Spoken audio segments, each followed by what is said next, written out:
Quand on s'expatrie en s'imaginant que ça va juste être tout pareil qu'en France mais en moins cher et plus facile, on sera forcément face à des déceptions. On va juste gâcher en fait cette expérience. Ça aurait pu être une expérience d'ouverture à une nouvelle culture, une nouvelle façon de faire les choses. Mais nous en fait on la voit comme une expérience de déception permanente. J'avais fait l'erreur de prendre un hôtel dans la Médina, donc vraiment l'endroit très touristique et puis c'est un vrai labyrinthe. Et tout le monde essayait de m'arnaquer, enfin je me faisais vraiment harceler. Et j'étais là à me dire mais c'est pas possible, ça peut pas être ça mon expérience de Marrakech. Et donc j'en parle sur Instagram. Et toi tu me réponds en me disant viens je vais te faire découvrir le vrai Marrakech. Et toi c'est ce que tu veux, tu vois. Tu vas être Monsieur Maroc. Ça fait partie des zones sur Terre dans lesquelles je préfère être. Tu m'as fait découvrir il y a 2 ans pour un premier voyage avec des inconnus, des gens que je connaissais pas. J'étais venu avec un pote et j'ai adoré 5 jours de marche dans le désert. T'organises des événements à Marrakech, tout le monde vient, tu vois. Genre personne dit non, je pas la flemme. Peut-être en Pologne c'est un peu plus compliqué, mais à Marrakech les gens ils viennent quoi. Ils décident de partir, ils veulent plus de soleil, ils veulent moins d'impôts, ils veulent un mode de vie différent. Donc moi j'ai aucun problème avec ça. Moi je reste en France, ce que j'adore la France, c'est que ça me convient si tu veux le package français. Un pays peut être ta thématique. Ouais. Après, faut quand même choisir, faut qu'il y ait une demande, tu vois. Genre entreprendre et vivre au Guatemala, je sais pas si c'est une demande suffisamment importante pour créer une chaîne YouTube dessus. Je pense qu'il y a un truc qui est important quand tu t'expatries, c'est de venir avec une grande ouverture d'esprit et surtout pas de venir avec tes préjugés de français. Nous, on est ultra snob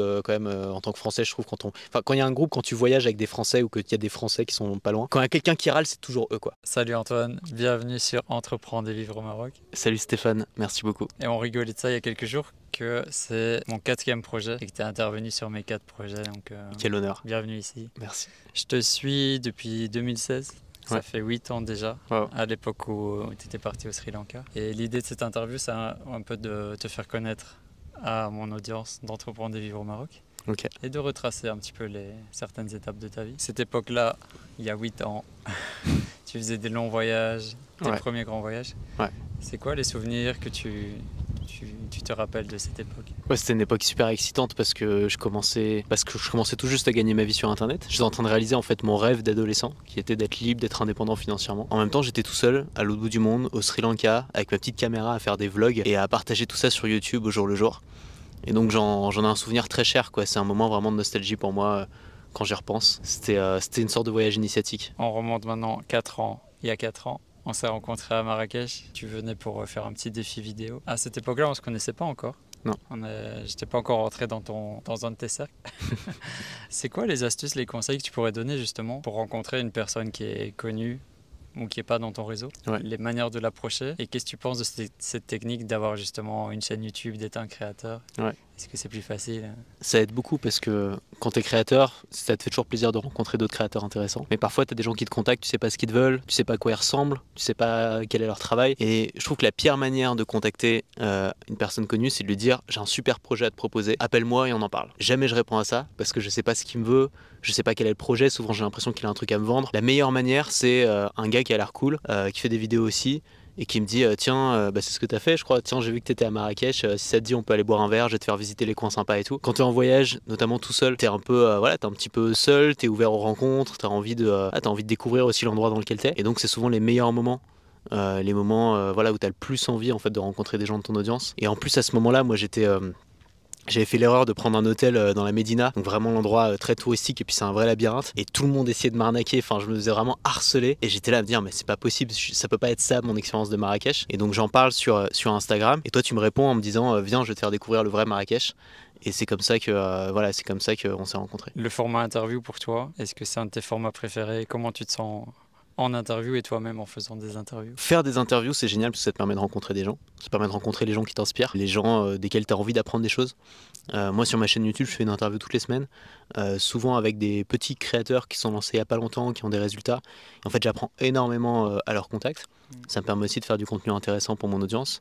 C'est très pédagogique parce que tu vois, c'est du témoignage, c'est de l'histoire, c'est du vécu. Et donc les gens, ils peuvent s'identifier à ça. Et c'est très concret, c'est des histoires, quoi. Ensuite, répondre à des interviews, ça dépend lesquelles. Mais généralement, ça me fait plaisir. Surtout quand c'est dans un cadre comme ça, tu vois, au milieu du désert. Et ouais, ça dépend, tu vois. Parfois, il y a des gens qui arrivent avec des questions vraiment, je les ai pas vus venir et donc ça me surprend. Mais bon, la plupart du temps, ce qui est cool avec ce milieu un peu de créateurs, c'est que c'est pas des interviews pièges, quoi. Le but, c'est pas de te faire dire des choses que t'as pas envie de dire. C'est plus des interviews partage de connaissances. Le but, c'est d'apprendre des choses. Et moi, je suis dans cette démarche-là aussi, quoi. Donc j'aime bien ça. J'ai oublié de préciser qu'on est dans le désert de Mohamed Rizlan, Ouais. dans le Sahara marocain. Comment tu trouves cet endroit? Ça fait partie des zones sur Terre dans lesquelles je préfère être. Tu m'as fait découvrir il y a 2 ans pour un premier voyage avec des inconnus, des gens que je connaissais pas. J'étais venu avec un pote et j'ai adoré voilà, 5 jours de marche dans le désert. On dort sous les étoiles. L'équipe de guides qui nous accompagne avec les dromadaires, on mange super bien. Enfin, c'est hyper luxueux parce qu'on n'a on a aucune corvée à faire, quoi. Juste on se déplace, ils portent les sacs et tout, les dromadaires. Et je me suis dit, j'adore cet endroit. J'aimerais trop pouvoir revenir avec avec des gens qui me suivent, avec des clients à moi, avec des partenaires et tout. Et je pense que souvent les gens qui viennent quand tu repartes sont pas tout à fait les mêmes, quoi. Et c'est, tu vois, tu t'appelles ton entreprise de voyage Maroc en conscience. Je pense que c'est vraiment le truc qui ressort le plus, c'est que comme tu es complètement déconnecté, tu peux pas faire autre chose qu'en fait être dans l'instant présent avec les autres. Et donc c'est vraiment un voyage où tu es, complètement connecté à tes sensations, tes émotions. Et c'est presque thérapeutique, quoi. À chaque fois que je rentre, je me sens super bien. Puis cure de soleil et tout, cure de sport. Donc ouais, super formule. À la bonne période de l'année aussi. Exactement, tu vois. Au moment où tu commences à déprimer un petit peu parce que l'automne se fait long, hop, mois de novembre, petit shot de plein soleil pendant une semaine, ça fait un bien fou. On va encore en parler. Je voulais aussi avoir ton avis sur le fait d'avoir un seul média, par exemple, de faire que du YouTube, que de l'email, que du podcast, comme tu as expérimenté à certains moments de ta carrière, à faire au feeling. En ce moment, j'ai envie de faire ça, je fais ça. Est-ce qu'il y a une approche qui est meilleure que l'autre ou comment tu vois les choses, comme tu as testé les deux? Il y a plusieurs choses, tu vois. Il y a qu'est-ce qui marche en ce moment, où sont les gens, où est mon audience. Donc il y a l'approche vraiment stratégique de se dire je vais essayer d'aller chercher mon audience là où elle est. Et il peut avoir des bénéfices à faire ça, tu vois. L'année dernière, je me suis mis à fond sur le format short, notamment sur Instagram avec les Reels. Il y avait un appel d'air, ça a cartonné, ça a bien marché. Mais il y a toujours un moment où, quand on fait pas le format qu'on aime faire ou qu'on aime consommer, où on sent une sorte de vide, où on a l'impression d'être un peu devenu une machine. Et à ce moment-là, c'est bien de se reconnecter. Moi, j'aime bien régulièrement me reconnecter à ce que je faisais à mes débuts. Le plaisir intrinsèque, en fait, que je trouvais dans la création de contenu. Et c'est facile quand tu es entrepreneur et que tu as des produits à vendre et que tu as un business à faire tourner, de t'éloigner petit à petit des motivations premières qui t'ont fait faire ça. Et moi, mes motivations premières, c'était pas de faire tourner le plus gros business possible. Mes motivations premières, c'était j'ai des trucs à dire, j'aime partager des idées, j'ai envie de le faire et de voir ce qui se passe. Et donc régulièrement, je me reconnecte à ça. Aujourd'hui, ma plateforme de cœur, ça reste YouTube parce qu'il y a une grosse liberté quand même dessus. On peut faire un peu ce qu'on veut. On peut faire du format long, on peut faire du format plus court. On peut expliquer des trucs, on peut faire des interviews. C'est des contenus qui vont souvent rester aussi sur la durée. Beaucoup plus que Instagram, par exemple. Au bout d'une semaine, le contenu, il a fini sa durée de vie. Et donc moi, ce que j'ai envie aujourd'hui, c'est de créer vraiment une bibliothèque de contenu sur YouTube dans ma thématique, d'aider les gens à vivre de leur contenu. C'est ça ma thématique. Et donc, peu importe leur problématique, je veux que quand ils cherchent une solution sur YouTube ou sur Google, il y a un moment, il y a ma tronche qui pop quelque part, tu vois, et qui disent ah c'est bon, c'est ce bon vieux Antoine BM qui est toujours là depuis 10 ans à nous partager ses conseils, et qu'ils aient cette sorte de familiarité avec moi, tu vois, même s'ils sont pas clients pendant tout le temps, c'est pas grave, tu vois, ils reviennent, ils repartent, mais juste qu'il y ait une familiarité. C'est tonton Antoine, il est là, on sait qu'on peut compter sur lui pour nous apporter de la valeur. Ouais. C'est vrai qu'on oublie parfois que YouTube c'est le deuxième moteur de recherche utilisé et on peut l'utiliser avec le SEO pour faire grandir un business. Et toi, c'est ce que tu fais, tu vois. Tu vas être Monsieur Maroc, de la même manière que Sabri Thaï est Monsieur Thaïlande pour les Français. Bah, toi, tu peux être Monsieur Maroc et tous les gens qui viennent s'installer ici, ils savent qu'ils peuvent compter sur toi, que tu seras toujours de bons conseils, etc. Et en fait, ce que tu fais, c'est que tu crées une relation qui est profonde avec eux sur le long terme. Et quand tu auras des nouvelles personnes qui vont vouloir se décider, je sais pas, dans 3 ans, dans 5 ans, etc., ils vont demander à leur pote, tu connais quelqu'un qui peut m'aider? Ils vont dire ouais, Stéphane, bien sûr. Il n'y a que lui. Ouais. Si on remonte encore en arrière, décembre 2020, on a fait une interview pour ma chaîne Vivre Introverti, qui a été un échec business. Ça a été un échec, mais une bonne expérience. Je me suis rendu compte que je n'étais pas assez positionné sur une douleur et tu me l'avais fait remarquer aussi. Pour toi, c'est vraiment important de savoir à qui tu t'adresses, quelle est la problématique douloureuse d'une audience. Tu sais, il y a le contenu qu'on a envie de créer, parce que c'est ce qui nous intéresse en ce moment, et il y a le contenu que l'audience attend, tu vois, dont l'audience a besoin. Et donc, il faut réussir, le grand challenge, c'est de trouver un alignement entre les deux. C'est-à-dire qu'il y a beaucoup de créateurs qui sont enfermés dans une thématique qui marche, mais qui finissent par détester avec le temps. Mais ils sont coincés dedans parce que ça marche et il faut que ça continue à marcher. Et inversement, il y a beaucoup de créateurs qui s'obstinent dans une thématique qui les intéresse, mais qui répond pas à un problème suffisamment important pour pouvoir monter une activité autour. Et donc, il faut chercher un alignement. C'est pas facile, souvent ça prend du temps. Souvent, ça se fait par tâtonnement. Moi, avant de me lancer, j'ai testé plein de thématiques différentes. Toutes les lubies que j'avais, hop, j'en faisais un blog, et à chaque fois, ça marchait pas. Et puis un jour, je me suis dit, ok, qu'est-ce qui m'a apporté le plus de valeur cette année? C'est découvrir comment créer un blog et commencer à le monétiser. Je vais faire un blog là-dessus. Et c'est comme ça que en fait, je suis rentré dans ma thématique. Et après, j'ai trouvé le moyen de toujours rester intéressé par cette thématique-là parce qu'elle évolue, parce que je tente différentes méthodes, différentes stratégies. Et c'est quelque chose qui m'a accompagné, quoi. Mais Je pense qu'il faut le faire, c'est-à-dire qu'il faut faire l'erreur. Moi, j'allais pas te dire abandonne ta thématique, t'as aucune chance, tu vois. Déjà parce que j'en sais rien. Si ça se trouve, t'aurais pu trouver un moyen différent d'aborder le truc. Et ça aurait pu marcher. Ouais. parfois, on est surpris, tu vois, il y a des thématiques qui semblent immonétisables et en fait, il y a des entrepreneurs qui font des cartons à l'intérieur. Donc déjà, on n'est jamais sûr. Et ensuite, si c'est pas la bonne thématique, tu finiras par le savoir assez vite. Et tu as eu l'intelligence de t'en rendre compte en fait. Et de te dire, ok, bon, il n'y a pas de traction, je laisse tomber, enfin, je mets de côté ce projet-là et puis je prends le projet qui a de la traction. C'est-à-dire les gens qui veulent faire comme moi, qui veulent venir au Maroc et entreprendre. Quoi. Donc tu l'as dit, il y a 2 ans, tu as fait ton premier voyage Maroc en conscience. Ouais. C'est là qu'on a eu l'idée de faire un voyage d'entrepreneur. Est-ce qu'avant ça, tu avais déjà l'idée de rassembler ton audience et c'était quoi l'objectif de ce premier voyage? Moi j'ai toujours envie de faire des rassemblements d'audience, ça se passe toujours bien en fait. C'est que tu fasses une rencontre abonnée sur les quais à Paris ou un voyage avec 10 personnes, avec 10 clients à l'autre bout du monde, ça se passe toujours bien parce que tu as des gens qui sont volontaires, tu vois, qui viennent, ils savent pourquoi ils sont là, ils viennent parce qu'ils veulent rencontrer des entrepreneurs, ils viennent parce qu'ils veulent vivre une aventure. Le problème, c'est que je déteste organiser. Je déteste ça, j'organise jamais de rencontre abonnée parce que je sais pas où la faire, je sais pas combien de personnes vont venir et tout. Et donc c'est toujours une galère. Ce qui était génial avec toi, c'est que j'avais trouvé quelqu'un qui avait déjà organisé une expérience, une belle expérience avec des gens super et tout. Et donc je me suis dit c'est parfait, moi j'ai juste à faire venir les clients et ensuite c'est Stéphane qui gère et je sais que ça va bien se passer, tu vois. Et donc aujourd'hui si je fais des voyages, c'est indispensable pour moi d'avoir un organisateur parce que je peux pas à la fois organiser et être là pour les clients, pour les élèves, etc. Et c'est pour ça que ce voyage était parfait. Il y a aussi un truc de j'ai envie de sortir les entrepreneurs de leur quotidien, quoi. Et paradoxalement, tu vois, on bosse tous sur Internet, donc on est ultra connectés. Ouais. Et en fait, le fait de se déconnecter complètement, de même pas avoir de réseau, donc pas avoir de possibilité de checker ses mails, checker ses ventes et tout, c'est ce qui permet souvent d'avoir des profonds déclics. Et à chaque fois qu'on fait ça, moi je reviens toujours avec des grandes idées de voilà ce que j'ai envie de changer dans mon business. Et les autres reviennent aussi avec des grandes idées. C'est-à-dire que le fait d'avoir pas le choix, en fait, que juste discuter entre nous et de fonctionner en circuit comme ça, sans ouverture sur l'extérieur, c'est super stimulant, quoi. En fait, aujourd'hui, quand on s'ennuie, qu'est-ce qu'on fait? On sort son téléphone, on scrolle, tu vois. Mais quand t'as pas cette possibilité-là, qu'est-ce que tu fais? Tu vas discuter avec l'entrepreneur d'à côté. Et c'est comme ça qu'on finit, en fait, à discussion après discussion, à avoir des déclics. Et puis beaucoup de moments seuls aussi à réfléchir, à regarder les étoiles, à marcher dans le désert. La marche, ça provoque des déclics de fou, quoi. Très puissant. Et donc là, tu vois, il y avait par exemple, là, pendant ce voyage, il y avait un jeune entrepreneur, tu vois, de 20 ans, qui a monté un petit système avec des tunnels de vente, très simple, très minimaliste. Il a réussi à me le pitcher d'une manière où je me suis dit, tiens, ça me tente, j'ai envie de me lancer là-dedans. Bon, bah voilà, si c'était juste une rencontre abonnée, vite fait, que j'avais discuté 5 minutes avec lui, jamais j'aurais relevé. Mais le fait de se retrouver, en fait, le soir au coin du feu et d'avoir rien d'autre à faire que discuter, de creuser, ce qui permet de vraiment s'échanger de la valeur. La jeune génération a pas mal d'idées, d'idées fraîches. Ça t'inspire aussi? Complètement. Quand moi, je me suis lancé à 17 ans. Quand j'avais de 17 à 20 ans, je m'entourais de gens qui avaient la trentaine et c'était eux qui m'apprenaient tout sur le business. Et aujourd'hui, que je vais en avoir 30, je m'entoure de gens qui ont la vingtaine, voire moins, et c'est eux qui m'en apprennent sur le business. Parce qu'en fait, ils arrivent aux mêmes conclusions que moi, mais en prenant des méga raccourcis, quoi. Donc ils s'encombrent pas de tout un tas d'outils compliqués et tout. Ils commencent direct avec un compte Insta, un Podia, et hop, ils montent leur truc, ils s'embêtent pas en fait. Il y a une sorte de fraîcheur en fait et d'enthousiasme que c'est difficile de garder avec le temps et que tu vas puiser chez les gens plus jeunes qui sont encore à l'endroit où tu étais il y a 10 ans quand tu te lançais et que tu avais envie de bouffer le monde, quoi. Pour toi, la simplicité des process d'un business, c'est important? Moi, c'est le déclic en fait quand j'arrive à rendre quelque chose. Je sais ce qui marche en fait dans le business en ligne. Le problème, c'est que la plupart des trucs qui marchent, j'ai pas envie de les faire parce que c'est des usines à gaz, c'est compliqué, c'est chiant.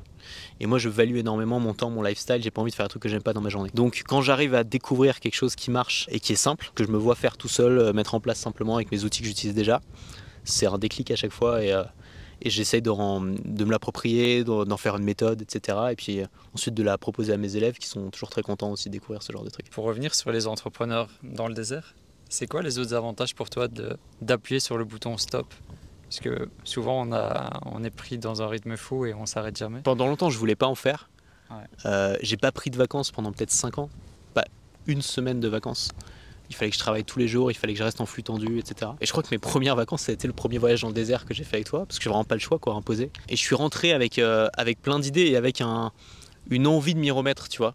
Et c'est difficile d'avoir envie de t'y remettre quand t'en sors pas en fait. Et ça m'a remotivé, ça m'a reboosté. Donc tu sais, ça permet aussi de prendre du recul et de recréer de l'amour, un peu comme dans un couple, si tu vis constamment avec la personne et qu'il n'y en a jamais aucun des deux qui sort de la maison ou qui part en vacances tout seul, il y a un moment où t'arrives plus à savourer le fait d'être deux. Et en fait, parfois, il faut se manquer un petit peu, tu vois. Oui. Donc c'est un petit peu ça aussi, le fait de stopper un peu l'activité permanente. Ça te permet d'abord voilà, tu as un manque, mais en plus, tu te rends compte aussi que ton activité, elle peut tourner sans toi. C'est-à-dire que non, il n'y a pas besoin t'as pas besoin de répondre aux messages dans l'instant, Non, t'as pas besoin d'être là constamment. Tu peux programmer des emails à l'avance aussi, programmer un lancement, et ça te permet aussi d'apprendre à faire fonctionner ton business en ton absence, quoi. L'année passée, quand on était ici à la même période, tu réfléchissais à commencer à déléguer un peu plus des aspects de ton business. Un an plus tard, ça y est, tu t'es entouré aussi. Félix a pris de la place, tu as d'autres freelances autour de toi. Ouais, on a même créé une nouvelle boîte et tout. La Forge, ouais. Ça s'est beaucoup développé. Sur l'aspect délégation, est-ce que tu es content d'avoir passé le cap enfin? Alors, je dirais pas que j'ai résolu tous mes blocages autour de ça. Comme je disais, tu vois, ça faisait partie de la conclusion que j'avais vue, c'était que j'ai envie de déléguer pour pouvoir être moins qu'il y a besoin de moi dans tous les process, mais j'ai envie de rester artisan dans ma boîte. C'est-à-dire que moi, ce que j'aime, c'est créer du contenu, créer des outils, créer des formations, et j'ai envie de continuer à le faire. Et donc, c'est quelque chose que j'ai gardé. J'ai réussi, je pense, vraiment à me débarrasser de toutes les choses où j'ai l'impression que c'est pas mon rôle de faire ça, que c'est pas là-dedans que je suis bon. Et ça, en effet, j'ai Félix et toute l'équipe qui m'aide énormément. J'ai une monteuse vidéo aussi, je l'avais pas il y a un an, qui me fait gagner un temps fou, qui me permet de créer beaucoup plus. J'ai un copywriter. Donc, disons que j'ai des assistants, tu vois, sur la création de contenu. Donc, je continue à être celui qui arrive avec les idées, à construire les argumentaires, à créer les méthodes. Mais maintenant, j'ai la chance d'avoir une équipe avec des gens qui peuvent m'assister et étendre la portée de mon travail. Est-ce que ça te libère vraiment du temps ou ça t'en ajoute? Parfois, ça en ajoute, notamment au début quand tu dois former les gens. Ouais. Mais à terme, ça t'en libère énormément. Le montage vidéo, par exemple, il n'y a pas photo, ça prend beaucoup de temps de monter des vidéos, surtout si tu veux le faire bien. Donc, si t'es pas passionné par ça, c'est un truc à déléguer. D'ailleurs, merci à Abdou qui monte toutes mes vidéos. Ça m'a trop libéré une charge. Ouais. C'est dur hein, parfois de lâcher prise sur ce genre de choses. J'ai mis en plus, c'est tes images. Ouais. On parle de la Forge un peu. Vas-y. C'est quoi le concept? Alors, donc j'ai une personne qui travaille avec moi, on peut dire un bras droit, qui s'appelle Félix, depuis peut-être 5 ans. D'abord, il est joueur d'orgue à la base. Il est rentré chez moi pour faire du support client, parce qu'il était passionné par le monde des entrepreneurs en ligne. Ouais. Il s'est formé complètement en autodidacte sur la gestion d'entreprise, la fiscalité, la compta, tout ce dont tu as besoin en fait pour faire tourner une boîte en croissance. Et il est devenu tellement indispensable que j'ai commencé à en parler un petit peu à mon audience. Et tout le monde me disait la même chose, c'est trop bien, j'ai besoin d'un Félix, il me faut un Félix. Et donc au début, je recommandais Félix, qui a sa propre boîte et qui a d'autres clients en dehors de moi. Et puis un jour, on s'est dit, tiens, est-ce qu'on pourrait pas s'associer? Moi, j'ai des clients qui ont besoin de Félix. Et Félix a les compétences de Félix. Et donc, on a créé cette boîte qui s'appelle La Forge, dans laquelle on accompagne des entrepreneurs. On veut créer une sorte de famille un peu pour les entrepreneurs. Donc, c'est pas seulement du service. Il y a Félix qui est là, qui les aide, qui gère leur boîte, qui gère tout leur administratif, leur support client, enfin toutes les tâches un peu rébarbatives et complexes. Et puis, on est là aussi pour eux. On fait un mastermind, donc tous les mois, on se retrouve, on discute. On organise des voyages. Là, ils sont venus avec nous. Et on essaye de créer aussi une force positive dans l'infopreneuriat, parce qu'on trouve que dans l'infopreneuriat, notamment dans la thématique business, ça s'est beaucoup dégradé ces dernières années en termes de valeur. Il y a beaucoup de gens qui sont là vraiment pour juste faire de la thune et rien d'autre. Il n'y a que ça qui les intéresse et il y a une approche très cynique. Nous, on s'est lancé beaucoup plus avec quelque chose de... Voilà, on a envie de vivre de notre passion, on a envie d'être heureux, on a envie de transmettre nos connaissances. Ça ne veut pas dire qu'on ne va pas faire d'argent, tu vois, mais il y a autre chose que ça, quoi. Et en fait, on veut soutenir en fait, les entrepreneurs qui pensent comme nous. On veut soutenir les infopreneurs qui sont vraiment intéressés par leur thématique, qui ont vraiment envie d'aider leurs clients, qui ne sont pas là pour faire un casse et disparaître dans la nature, qui ont vraiment envie d'être là sur le long terme. Et on s'est dit, il faut qu'on crée une force positive pour cet entrepreneuriat-là, celui qui nous a drivé au début et celui qu'on soutient. Et La Forge, c'est ça. C'est quoi un infopreneur pour ceux qui vont peut-être découvrir ce terme? C'est une contraction d'information et d'entrepreneur. Donc c'est des entrepreneurs, donc des gens à leur compte qui vendent ce qu'on appelle des produits d'information. Donc typiquement des formations, c'est pas du coaching aussi, de l'accompagnement.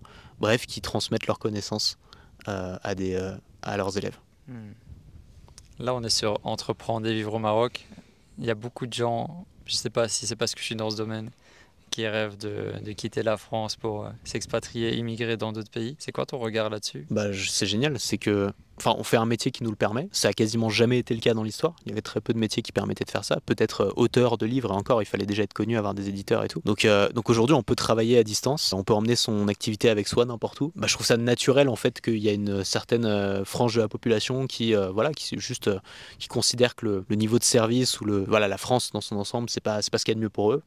ils décident de partir, ils veulent plus de soleil, ils veulent moins d'impôts, ils veulent un mode de vie différent. Donc moi, j'ai aucun problème avec ça. Moi, je reste en France, ce que j'adore la France, c'est que ça me convient, si tu veux, le package français. Oui. Maintenant, ça a un coût, tu vois, c'est un coût fiscal. Mais pour moi, je suis prêt à payer ce coût-là pour avoir ces services. Les entrepreneurs qui partent au Maroc, je sais que tu connais pas en profondeur le Maroc, mais est-ce que ça te semble une bonne destination? Bah, il y a quand même plein d'avantages, tu vois. Pour ceux qui aiment le soleil, il y a du soleil. Le coût de la vie est quand même plus bas, donc tu peux mieux vivre. Il y a une grosse communauté francophone aussi, il me semble. Oui. Les Marocains sont quand même super accueillants, très gentils dans l'ensemble. Voilà. 3 heures de Paris. 3 heures de Paris, c'est ça, tu vois. Tu peux organiser des événements, enfin... t'organises des événements à Marrakech, tout le monde vient, tu vois. Genre, personne dit non, je sais pas, la flemme. Tu vois, en Pologne, c'est un peu plus compliqué, mais genre, Marrakech, les gens, ils viennent, quoi. Donc, t'as ce côté-là très accessible et quand même assez français-friendly, quoi, on va pas se mentir. C'est quoi ton regard sur mon nouveau business, entreprendre et vivre au Maroc? J'ai l'impression que t'es vraiment aligné, là. T'as trouvé un truc où... t'as la compétence parce que tu l'as fait avant, donc c'est plus facile d'être à l'aise dans sa thématique quand on l'a fait et qu'on sait que ça marche. Bah, t'as trouvé la bonne formule en plus, tu vois, avec les interviews, tu racontes des histoires et tout, t'as l'audience, tu vois, qui est attirée par ça, t'as un besoin, t'as une demande, et voilà quoi, j'ai l'impression, pour moi c'est la thématique parfaite. Et j'ai l'impression que c'est une bonne niche, tu vois, on pourrait le décliner dans tous les pays en fait. Carrément, ouais. Un pays peut être ta thématique. Ouais. Après, faut quand même choisir. Faut qu'il y ait une demande, tu vois. Genre, entreprendre et vivre au Guatemala, je sais pas s'il y a une demande suffisamment importante pour créer une chaîne YouTube dessus. Ouais. Entreprendre et vivre en Thaïlande, ouais. Entreprendre et vivre, j'en sais rien, à Dubaï, bien sûr. Entreprendre et vivre au Royaume-Uni. En France. Là, entreprendre et vivre en France. Mais tu vois, il faut qu'il y ait une demande qui soit quand même suffisamment importante. Et donc, c'est important de regarder. Regarde autour de toi. Est-ce qu'il y a d'autres gens qui vivent là où tu vis? Est-ce qu'il y a d'autres Français qui sont venus ici? Qu'est-ce qu'ils en pensent? Pourquoi ils sont venus, etc. Ouais, là, je vois vraiment la différence. Les contenus, ça peut exploser très vite. Ouais. Il y a une grosse demande pour le Maroc. Ouais, bah, c'est cool. Et pas que les entrepreneurs, tu vois. T'as les retraités, des gens qui veulent travailler ici. Ouais. De toute façon, tu le sais, toi, il y a des raisons pour lesquelles tu es venu vivre ici, j'imagine. Ouais. Donc, tu connais mieux que personne ces raisons-là. Tu viens d'acheter un manoir en Normandie. Ça y est, t'as fait cette nouvelle étape dans ta vie. C'était important pour toi d'avoir un bien physique qui t'appartient, une maison de campagne? Quand tu vis dans une grande ville, on a un appart à Paris, tu vois, tu peux louer. D'ailleurs, il vaut mieux louer parce que ça coûte trop cher d'acheter à Paris. Ouais. Et tu peux louer en fait et très bien vivre. Mais si tu veux avoir une maison de campagne, donc un endroit où tu stockes toutes tes affaires, un endroit où tu fais du jardinage, un endroit où tu fais de la rénovation, un endroit où tu organises peut-être des événements, où tu invites tes amis, tu peux pas vraiment louer, tu vois. Tu peux le faire en mode Airbnb, mais tu peux rien faire sur place, enfin c'est pas chez toi et tout. Et moi, ma vision de la maison de campagne, c'est le rapport à l'enfance, tu vois. T'as ton grenier avec tous tes jouets, tes petites affaires et tout. Et donc c'était un truc qui nous manquait, quoi, parce qu'on voulait avoir un endroit à nous où on peut se sentir chez nous, on peut inviter nos amis et tout. Et donc il y avait pas, voilà, si on voulait avoir ça, il n'y avait pas trop le choix, fallait acheter. Et après la Normandie, bon bah voilà, on voulait pas trop loin de Paris, on a trouvé une maison à 2 heures de Paris, avec un grand jardin, une très belle maison. Maintenant ça va être du travail et puis c'est des frais aussi. Ce qui est cool, c'est que ça ouvre un nouveau chapitre, tu vois, de nouvelles possibilités. On peut imaginer, tu vois, organiser des événements par exemple avec des clients. Ouais. On peut imaginer inviter tous nos amis, nos meilleurs potes, les gens qu'on aime vraiment, qu'on a vraiment envie d'avoir avec nous. On peut imaginer d'inviter notre famille, évidemment, tu vois. Faire Noël là-bas. Donc ça ouvre plein de portes de choses qu'on ne pouvait pas faire avant. Et puis, connexion à la nature. Il y a un sentier de randonnée qui passe juste à côté. Je marche 2 jours, je suis à la mer, tu vois. Donc ça, c'est très cool. Avant, tu avais Paris et les voyages. Maintenant, tu auras Paris, la campagne et les voyages. Exactement. C'est encore un autre degré d'équilibre pour toi. Ouais. Moi, j'adore l'équilibre, tu vois. Je crois pas au truc de ok, je suis dans une vie pourrie, mais il y a un Eldorado, je vais aller dans cet Eldorado et ma vie sera géniale, tu vois. Ça, je crois vraiment pas. J'ai vu beaucoup d'entrepreneurs penser comme ça. Et en fait, ce qui se passe souvent, c'est qu'ils font des sauts de puce. Donc, ils changent de pays, ils changent de biome, ils quittent la ville, ils se mettent au fin fond de la campagne, mais nulle part. Et en fait, au bout d'1 an ou 2, ils se lassent, donc ils rechangent à nouveau. Moi, je fonctionne plus dans une sorte d'équilibre où je me dis, j'ai des moments où j'ai envie d'être à Paris, j'ai des moments où j'ai envie d'être en race campagne, être tranquille et voir personne. J'ai des moments où j'ai envie d'être en voyage, vivre des aventures. Ouais. En fait, quand t'aimes l'aventure, t'as pas envie de vivre l'aventure constamment, quoi. Au bout d'un moment, ça a plus de saveur. Il faut que ce soit rare, c'est comme le chocolat, quoi. Si tu manges toute la journée, bon, c'est plus la même chose. Et donc, j'essaie d'avoir cet équilibre. On va changer complètement de sujet. L'investissement en bourse. Moi, ça fait quelques semaines là, que je m'y intéresse beaucoup. Et j'ai l'impression que pour beaucoup de gens, quand tu commences à leur parler de ça, c'est « Waouh, qu'est-ce que tu vas faire ?» Il y a un peu de la peur, ouais. C'est aussi sous-estimé. Enfin, peut-être pas dans ta thématique. Quel est ton regard là-dessus et est-ce que c'est un bon investissement pour toi de placer un peu d'argent en bourse? Ouais, bah écoute, je m'étais fait la réflexion. Moi, j'ai découvert la bourse en 2016, 2017, des choses comme ça. En fait, je me suis rendu compte déjà que le fait d'avoir peur d'investir en bourse, c'était vraiment un problème français. Et qu'aux États-Unis, par exemple, tout le monde investit en bourse, c'est très grand public. Enfin, tu vois, quand tu achètes un iPhone pour la première fois, tu as l'application bourse préinstallée, tu vois. Les Français ils se sont dit, mais qu'est-ce que c'est que ce truc Ouais. Mais en fait, c'est tellement courant aux États-Unis d'investir en bourse que c'est tout à fait normal. Et en fait, si tu regardes, les États investissent en bourse, les entreprises investissent leur trésorerie en bourse, qui d'autre, les banques investissent en bourse. Oui. Et donc, tu dis, pourquoi est-ce que le grand public n'aurait pas accès à ça? Parce qu'ils ne sont pas éduqués là-dessus et qu'on leur a fait croire que la bourse était dangereux et qu'on a mélangé aussi beaucoup bourse et trading, ce qui n'a absolument rien à voir. Tu vois, tu peux investir long terme en bourse sans essayer de faire de l'argent à court terme. C'est ça. Et globalement, c'est pas un investissement qui est si risqué que ça. Enfin, ça dépend évidemment dans quoi tu investis. Mais tu as des indices voilà, qui sur 70 ans sont en hausse constante, même s'il y a des baisses à certains moments. Et tu vois, on a aussi ce mythe de l'immobilier comme étant le placement parfait, etc. Alors qu'il y a quand même plein de problèmes avec l'immobilier, notamment les gens qui font du locatif et tout. Enfin, tu vois, parfois tu peux pas virer ton locataire qui paye plus, parfois tu as des travaux. Enfin, tu vois, si tu as des actions Apple, jamais Tim Cook va t'appeler en disant faut venir réparer les toilettes, quoi. Et donc, moi, c'est ça qui m'attirait, c'était de me dire l'immobilier, j'y connais rien, je sais rien faire de mes 10 doigts, je sais pas planter un clou, je vais pas commencer à investir dans des domaines que je maîtrise pas. Par contre, les entreprises, je connais mieux, tu vois. J'ai mon entreprise, il y a des entreprises qui m'intéressent, que je sais à peu près comment elles sont gérées, je sais à peu près pourquoi ça marche, etc. Et donc j'investis déjà dans quelque chose que je connais et en plus je mets de l'argent dans des projets auxquels je crois, tu vois. Et ça c'est enthousiasmant aussi. Je mets pas ça juste dans un machin qui bouge pas, mais dans des entreprises auxquelles je crois, avec des produits que j'utilise, tu vois, au quotidien, qui me sont utiles, qui m'apportent de la valeur. Ça me fait presque plaisir en fait de me dire bon bah je suis pas seulement client et je dépense pas seulement mon argent, mais je gagne aussi, je capte aussi une partie de cette valeur. Et donc ouais, la bourse c'est un moyen d'investir pour les gens, je pense, qui se sentent pas à l'aise dans l'immobilier. Et puis tu peux commencer avec avec 50 ou 100 euros, tu peux commencer à investir sans problème, quoi. Après, il faut faire gaffe à que ça ne devienne pas une drogue et que tu commences pas à vouloir faire des trades tout le temps. La psychologie joue beaucoup. Moi, j'ai la chance, c'est que j'en ai rien à foutre, tu vois. Si demain, il y a tout qui s'écroule, je vais rien vendre et je vais rien faire. Parce que voilà, j'ai pas cette sensibilité-là et j'ai pas peur de perdre de l'argent. Donc du coup, j'investis comme un papa. J'ai les mêmes actions depuis des années. J'ai un peu d'ETF, j'ai plusieurs trucs. Et juste j'ajoute de l'argent quand j'en ai et puis j'y touche pas, quoi. Ta vision, c'est 10 ans, 20 ans, le très long terme. C'est la retraite, ouais, c'est la retraite. Pour la retraite, hein. C'est la retraite. Après, entre-temps, tu peux avoir un projet. Genre là, j'ai dû vendre une partie de mes actions pour acheter la maison, par exemple. Donc entre-temps, évidemment, tu peux avoir un projet qui change tes plans. Oui. Faut juste espérer qu'il n'intervient pas au milieu d'une grosse crise, sinon tu perds. Mais non, le but, c'est vraiment la retraite. C'est d'avoir la sécurité de savoir que si un jour, tu n'as plus de revenus qui viennent de ton travail, tu peux avoir des revenus qui viennent de ton capital, quoi. On revient sur YouTube et toi. Une histoire d'amour de 8 ans ou plus même encore. Ouais, 10 ans, au moins 10 ans. Ouais. C'est ton média préféré? Comment tu te sens dessus? C'est vrai qu'aujourd'hui, c'est la seule plateforme sur laquelle je consomme vraiment du contenu sur Internet. Enfin, il y a aussi dans mes emails, quoi, les newsletters, mais c'est tout. Je vais plus trop sur les réseaux sociaux et tout. Et j'ai jamais accroché à TikTok et tout parce que vraiment, tu sens que ça t'absorbe le cerveau et que... En fait, je supporte plus maintenant d'avoir des contenus qui s'imposent à moi par un jeu psychologique de ok, on va faire une accroche et ensuite tu vas pas pouvoir quitter le truc parce qu'on va te hooker, quoi. Ça me saoule. Moi, j'ai vraiment envie maintenant de choisir. Parfois, il y a des contenus sur YouTube, par exemple, j'ai envie de cliquer parce que le gars a fait un titre et une miniature vraiment qui a envie de cliquer, mais je sais que la vidéo va pas me plaire. C'est un truc un peu politique et tout, et j'ai pas envie d'être là-dedans, tu vois. Et donc, je me dis non, je décide de pas cliquer. Je demande à YouTube de moins me recommander ce genre de truc et je clique sur une vidéo où je sais que ça va soit me mettre de bonne humeur, soit m'apporter de la valeur. Et donc j'ai encore ce choix là, tu vois. Sur TikTok ou sur les Reels ou même YouTube Short, tu l'as plus, tu vois. Et ça, je trouve ça... Non, moi j'ai encore envie d'avoir un peu de libre arbitre, quoi. YouTube, tu peux faire du contenu long, tu peux faire comme tu peux te poser, faire une longue interview, tu peux te faire des vidéos d'1 h 30 comme tu fais sur ta chaîne et faire des vues avec ça et intéresser les gens, c'est bien.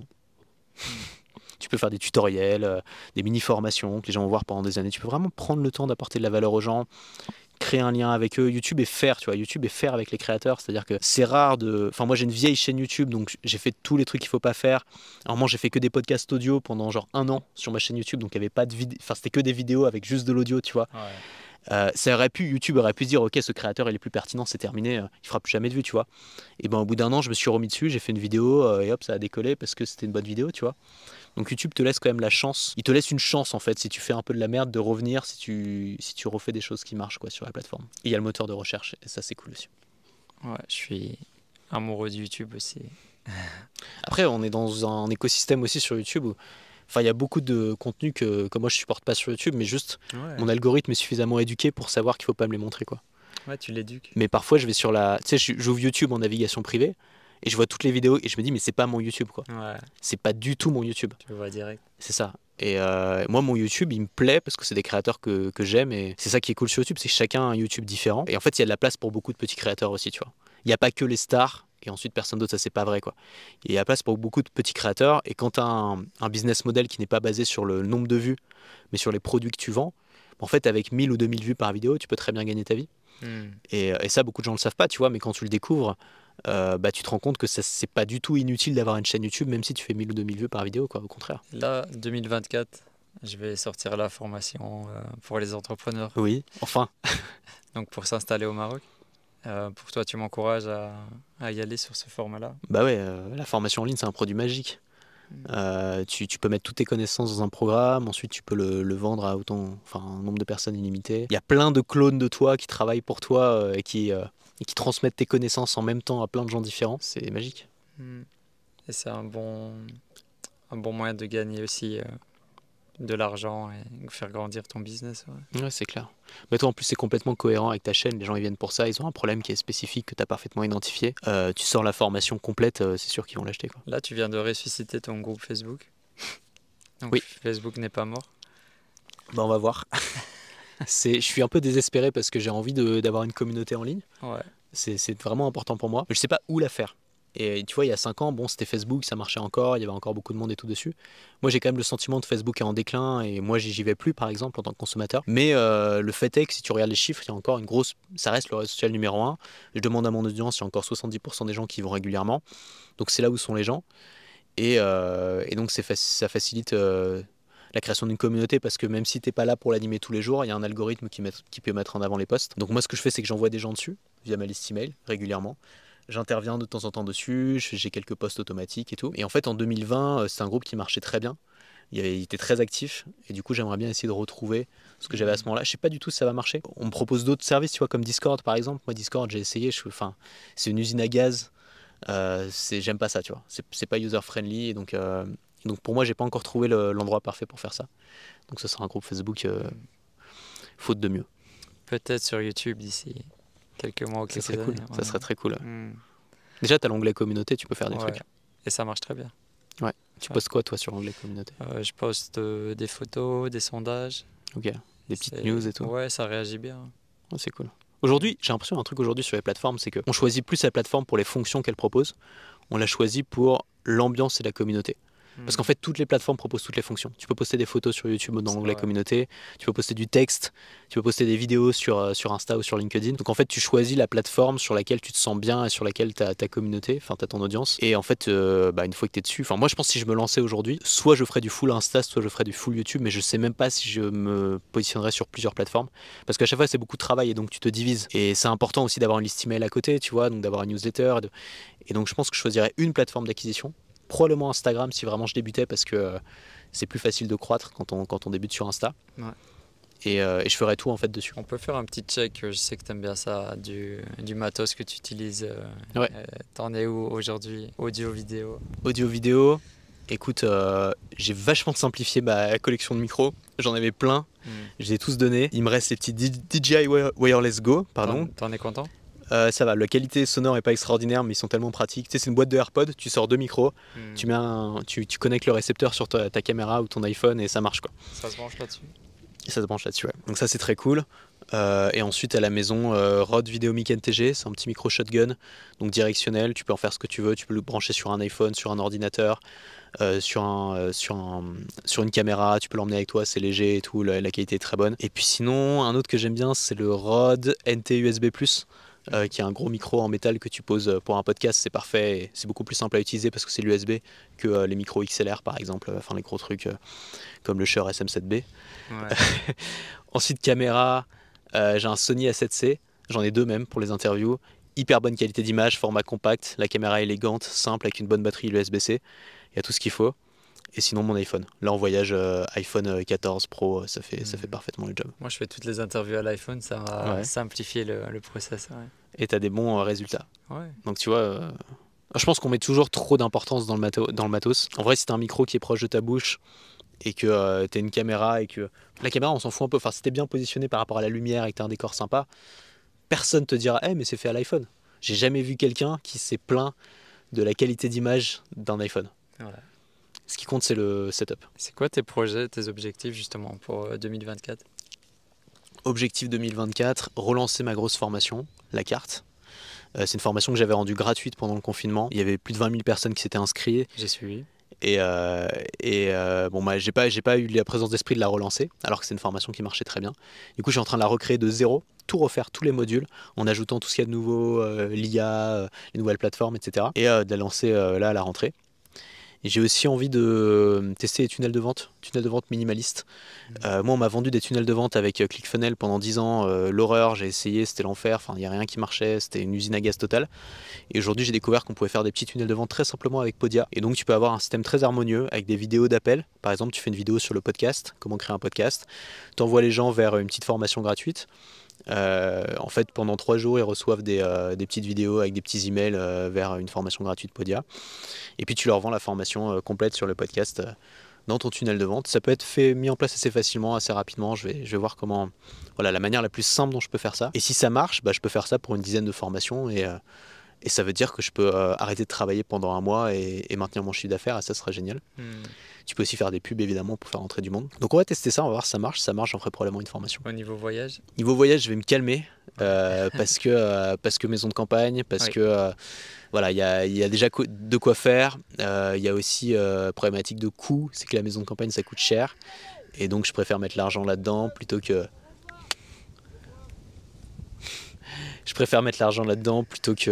dans des voyages où ça va un peu être perdu.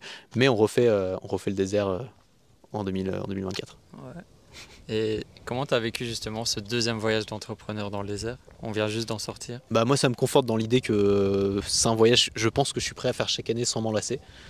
Ce qui est pas toujours le cas, tu vois, mais quand tu trouves un modèle qui te convient dans un lieu qui t'inspire et tout, en fait en changeant juste les gens, ça fait suffisamment de diversité pour que tu aies envie de le refaire. Je ne referai pas chaque année avec les mêmes personnes, faut pas déconner, tu vois. Mais en ayant un renouvellement, j'ai envie de faire venir des amis aussi, où je me dis, putain, je kifferais vraiment être là avec eux. Faire venir de nouveaux clients aussi, parce qu'à chaque fois on crée des liens super forts et c'est top. Ça me conforte dans l'idée que j'ai envie de le refaire. Je me suis rendu compte aussi que ça pouvait être difficile pour certaines personnes. Parce que à cause de l'inconfort. Pour moi c'est un voyage de luxe parce qu'on n'a aucune corvée à faire. Enfin tu vois, j'ai fait les scouts, donc l'habitude de passer 2 heures à nettoyer des gamelles sous la pluie, à planter des tentes, à porter ton sac pendant des heures. Il n'y a rien à faire là, tu vois, juste tu marches avec un petit sac à dos avec une gourde à l'intérieur, t'arrives, tu manges royalement dans des assiettes en poterie et tout, enfin, c'est magnifique. Mais c'est quand même physique. C'est quand même physique, surtout que là il a fait particulièrement chaud, donc ça peut être difficile. C'est pas toujours confortable de faire ses besoins entre 2 dunes en plein soleil. Donc je comprends que voilà, il faut quand même prévenir les gens que on va pas dans un resort avec piscine et cocktail. C'est quand même un trek, c'est quand même un voyage sportif, quoi. Je trouve que c'est vraiment à ton image. Tu aurais pu faire ça dans plein d'endroits, dans plein de contextes différents. Et tu as choisi le désert, c'est symbolique. Les liens aussi sont plus forts quand il y a un peu de difficulté, tu vois. Ouais. C'est le resort. Le resort, c'est bien quand tu as juste envie de te reposer et rien faire. Mais c'est pas ça qui va te faire les meilleurs souvenirs. J'ai jamais fait d'excellents souvenirs dans un resort. C'est une ambiance qui est agréable, mais les meilleurs souvenirs, c'est toujours dans la difficulté ou dans les endroits improbables. Tu vois, se mettre en haut d'une dune et regarder les étoiles avec d'autres gens, ça crée des liens de fou, quoi. Est-ce que ça s'applique aussi au business? C'est-à-dire ça doit pas être direct facile, mais il faut parfois vraiment aller proche de ta zone. De toute façon, quand c'est direct facile, ça va pas durer. Ouais. C'est-à-dire que tu vas être face à de nouvelles problématiques qui sont comment je me renouvelle, comment j'essaie de ne pas me faire concurrencer par des nouveaux qui ont les dents longues et qui sont super chauds, comment je gère l'ennui, comment je gère ma croissance, est-ce que j'ai envie de continuer à croître ou pas. Donc en fait, j'ai l'impression que je ne connais pas de personne qui a un business sans problème. Donc de toute façon, les problèmes, ils viendront. Et mieux vaut les prendre avec philosophie en se disant ok, ça fait partie du jeu. Si je veux la facilité, je choisis le salariat. Mais pour moi, c'est pas la vraie facilité, parce que moi, je dépéris en tant que salarié, parce que j'ai l'impression de pas trouver de sens dans ce que je fais et que je m'ennuie à mourir, et que j'aime bien être maître de de mon travail. Et donc, si tu veux, la facilité, c'est pas toujours. Je pense pas qu'il faille chercher à tout prix la facilité, tu vois. C'est pas toujours ce qui rend heureux, c'est pas toujours ce qui rend épanoui. Et parfois, il faut être prêt à galérer un peu ou à souffrir un peu sur la route pour pouvoir ensuite revenir en arrière, enfin regarder en arrière et se dire je suis quand même fier de ce que j'ai fait, tu vois. C'est difficile d'être fier de ce qu'on a fait quand on n'a rien fait de difficile. On savoure tellement plus aussi. Tu vois, quand la marche se termine, c'est ces moments-là que j'aime. Tout à fait. Tout à fait. C'est quoi ton message pour terminer pour tous ces entrepreneurs qui veulent s'installer au Maroc? Bah déjà, abonnez-vous à la chaîne de Stéphane. Ouais. Vous allez apprendre plein de trucs intéressants. Moi, je sais pas parce que je suis pas dans ce cas-là, mais moi, si je le faisais, j'essaierais de m'entourer un maximum de gens qui l'ont fait pour pas me faire arnaquer, pour avoir les bons conseils, pour rencontrer les bonnes personnes, les bons comptables, tout ça. Et ensuite, venir... je pense qu'il y a un truc qui est important quand tu t'expatries, c'est de venir avec une grande ouverture d'esprit et surtout pas de venir avec tes préjugés de français. Nous, on est ultra snob quand même en tant que français, je trouve, quand il y a un groupe, quand tu voyages avec des français ou qu'il y a des français qui sont pas loin, quand il y a quelqu'un qui râle, c'est toujours eux, quoi.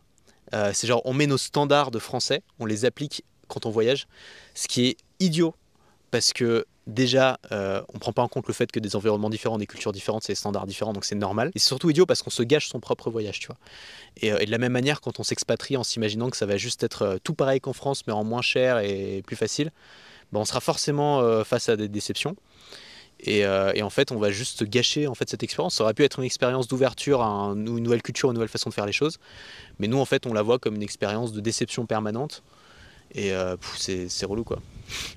Donc vraiment être dans ce truc de, ok, il va y avoir des trucs qui vont me saouler.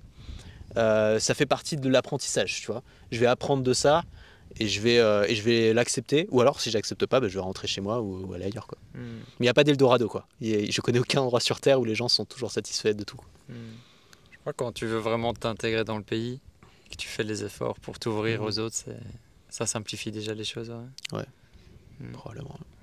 Bah, merci pour ce moment. Merci beaucoup. On refait un check dans un an, on verra où est-ce qu'on en est. Ça marche, ça marche. Merci. Merci Stéphane.